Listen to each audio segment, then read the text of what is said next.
Never, and I mean never, have I been messaged so much about an individual topic. We're talking Twitter, we're talking emails, we're talking YouTube comments, Twitch, literally everything that I went on, I was getting messages about the topic that we are going to be talking about today. It's once again another story videos, and before we dive in, I must say, you guys have absolutely been killing it with the likes on these videos. Clearly, you guys enjoy these story videos, so as per usual, if you enjoy this video, want to see more story videos like this one, be sure to hit that like button. Let's see if we can get 20k likes on this one. That would be fantastic. But what is this subject? If you couldn't read the title, it is the true identity of Bell, the main character who you play in Black Ops Cold War. A character who is shrouded in mystery and has a rather confusing story in and of itself. But essentially, what you guys have been telling me is that one of the operators in multiplayer is actually Bell. So today, that's what we dive into. But first, let's hear from today's video sponsor. Today's video is sponsored by Bespoke Post, a membership club that every single month can send you one of these boxes. Now, inside these boxes, there are top shelf goods from different brands, and these can be for every part of your life. For example, this month, the box that I got, first of all, got a whiskey smoking kit, where it gave me a little container to smoke some whiskey in, some really cool whiskey glasses, and on top of that, a knife that has a really cool aesthetic to it. So there's various different boxes on the website that you can go check out, and the coolest part about these boxes is that you pay $45 for them, and on top of this, what you get inside is almost always worth over $70. So basically, you're always getting more than you actually paid for. Now, this is a perfect time to go check out Bespoke Post because Christmas is coming up. If you have a brother or a dad that you haven't gone shopping for, don't know what to get them, this is something that can show up at the door, surprise them, and even surprise you when that doorbell rings. Now, on top of this, by clicking the link down in the description, going there, and when you use code Inkslasher20 at checkout, you can actually save yourself 20%. So check this out, get one for yourself, maybe get one for your dad or brother for Christmas. It's an awesome time of year to get something like this, and it's always a surprise what's inside the box, and that's what I love about it. So if you want to check them out, first link down in the description, and thank you Bespoke Post for sponsoring the channel. So to start this out, to understand who Bell really is, you first have to understand his story. And in this video, we're going to go over his story in a way that you haven't seen before. We're going to actually go over it chronologically so you can see exactly what happened to Bell. By the way, just so you know, there's going to be spoilers from now on and some pretty big ones, so if you don't want to see any spoilers, jump out now. So our earliest memory as Bell is actually a meeting between all of the bad guys that you see within Black Ops Cold War, and specifically Perseus. Here's what goes down. Where is he, Bell? Comrades, the United States and its allies slowly consume that which is dear to us. Our leaders continue to weaken under this threat. It is the moral duty of Perseus to act when they will not. Soon we will possess an American nuclear bomb, the key to unlocking their entire green light arsenal. Once we control the green light arsenal, we will detonate them all from the safety of Solovetsky. So essentially what we can take away from this memory is that Bell was at some meeting within Perseus, and with this, he is one of the higher-ups within the organization of Perseus, if you want to call it that. The next thing we know is that Bell goes to the Turkish airstrip with Arash Kadivar. Their mission here is essentially to send weapons to Perseus associates so that they can accomplish missions around the world. However, Arash Kadivar realizes how close Bell is getting with Perseus, so then takes matters into his own hands.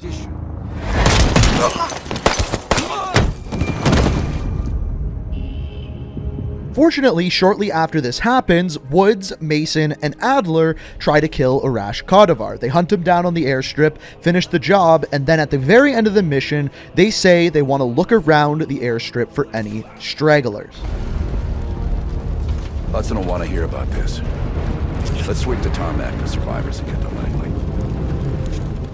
And that is exactly what they do. They search the tarmac and end up finding Bell still alive in the Jeep. At this time, they bring Bell back to Langley and start a project called MK Ultra, essentially implanting memories to then make Bell a CIA operative. That is why in some of the memory sequences, we actually see Bell remembering some time in these very strange laboratories. At this time, Adler plants his own memories inside Bell's head, specifically the ones revolving around Vietnam, using these to then find, or seemingly find, find information on Perseus that Bell would then give them. Now, at the end of the game, Adler once again interrogates Bell using his memories to then dive back into Vietnam and figure out where Perseus is sending the launch codes for the nukes from. At the end, that we assume is the canon ending, Bell tells Adler about Solovetsky. They end up stopping the launch codes from being sent and essentially save the world. But at the very end, this is what we see happen. Arctic air. Clears the head, doesn't it? Bell, you made 2 extraordinary sacrifices to stop Perseus. One was without your knowledge. The other, you made that decision of your own accord.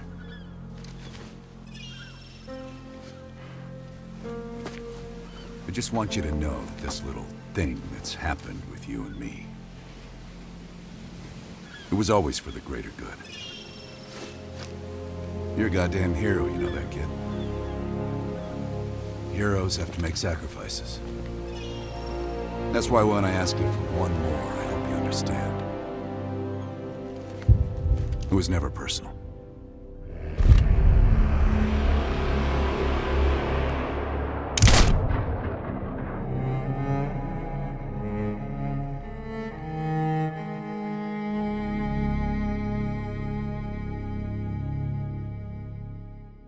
So my theory based off of this is that at the end there, Bell dies, but Adler lives. And the essential reasoning for this is we know that the multiplayer of Black Ops Cold War takes place in the year 1984, hence Nuketown coming out tomorrow and it being called Nuketown 84. And one of the operators within multiplayer is, of course, Adler. So we know that he's alive in 84, therefore 3 years after the events that we just saw. However, there was no operator for Bell.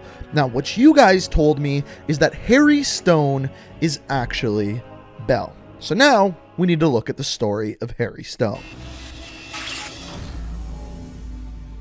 So where does this theory stem from? Essentially, people are saying that Harry Stone looks a lot like Bell. And that is true. If you look at Harry Stone, he's got the balaclava on, he's got the gloves that are cut off at the fingertips, he's got this green wear, and note that he is only wearing one knee pad on his right knee. Now, the easiest time to actually see this is in the mission Breakthrough, where you're being dragged into the interrogation room by Adler, and you can see on his right knee, there is only one knee pad on his legs. On top of this, everything that he's wearing on his chest is a blue shirt with green, basically tactical pouches all over him. Exactly the same thing that Harry Stone is wearing. On top of this, if you go into first person mode in any of the missions, you can see him wearing the green cut-off gloves, and same goes with multiplayer. If you play as Harry Stone, you can see literally the exact same hands in both. Now, the one thing that is different between them is in the mission where you actually see Arash Kadavar shoot him, he is not wearing a green balaclava, but rather a black one. And if you go and look in the Jeep, it's very difficult to see the character model, but he indeed is wearing a black balaclava,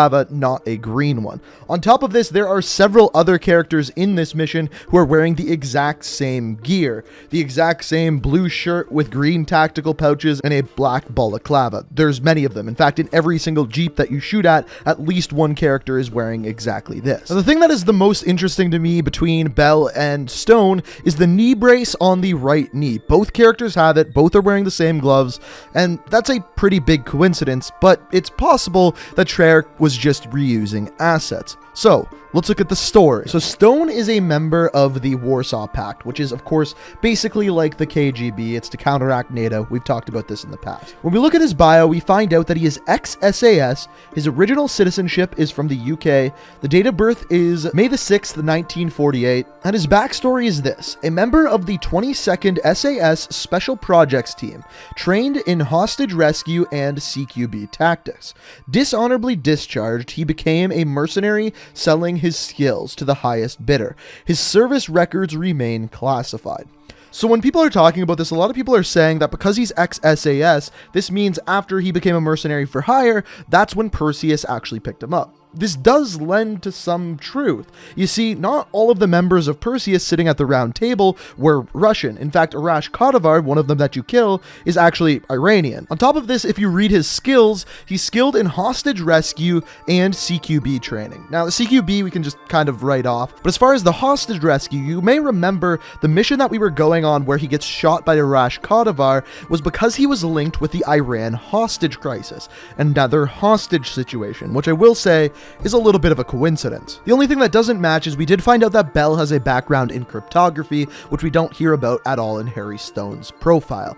The other thing, and this is one that you guys can lend your opinion on down in the comments, is in his profile, it doesn't say whether he is male or female, but in the description, it refers to him as a his. H-I-S, meaning that he is pretty much a dude. Now, when you are creating the character of Bell, you can choose between male, female, or ambiguous for this character. The only other character, to my knowledge, ever in the Black Ops story to have an ambiguous gender is Spectre. Now, I'm not saying Bell has a link to Spectre whatsoever, it's just a coincidence, and I thought I would point it out. You guys can try to draw some conclusions to that down in the comments. So, to answer the question, is Bell Harry Stone? Well, visually, yeah, they look nearly identical. As far as the backstory goes, we have to jump to some conclusions. At the very end there, say that he did get shot by Adler. Say he did live through this bullet wound. He would then have to go and reinvent himself as an ex-SAS soldier working for the Warsaw Pact.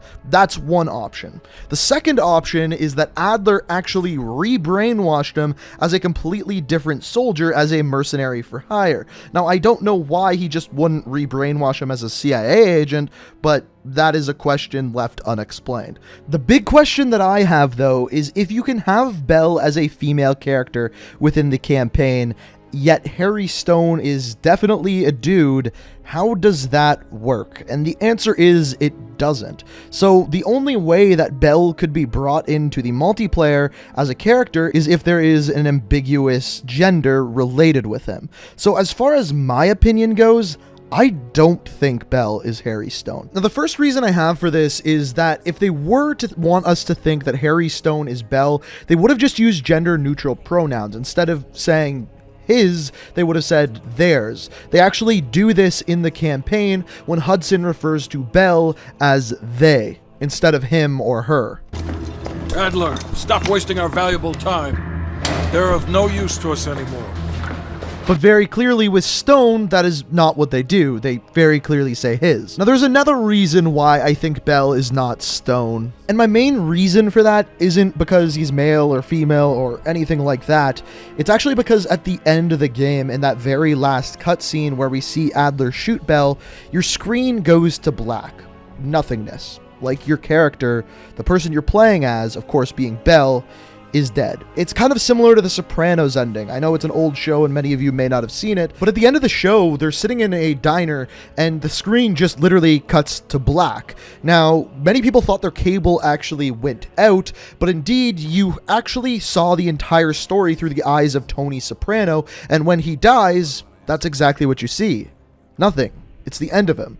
Just like the end of Black Ops Cold War. It goes black, and thus being the end of Bell. So the main reason why I don't think Bell is Stone is simply the fact that I think Bell is dead. But here is what I will say. There is a lot of crossover between the characters. And hey, I could be totally wrong on this one. And if I am, feel free to let me know what you think down in the comments. But anyway, that is my theory on the entire thing. It is possible that Harry Stone is Bell. I just think it's unlikely. I think it's a lot more likely that they just reused assets from Bell's character because you see him so much in first person. They might as well use it for another character if that character is dead. But if you disagree, if you think he's Stone, there's definitely some evidence behind it. So let me know what you think down in the comments. If you enjoyed the video, it is always appreciated if you do hit that like button. And if you're new to the channel, like what you see, want to stay up to date on all my videos, the best way to do so, make sure you hit that subscribe button, turn notifications on. We're right around the corner from 1 million subscribers, so be sure to hit that subscribe button if you want to be a part of it. But as always, I hope you enjoyed. Thank you so much for watching, and until next time, peace out. We are reaching for the stars, but we're making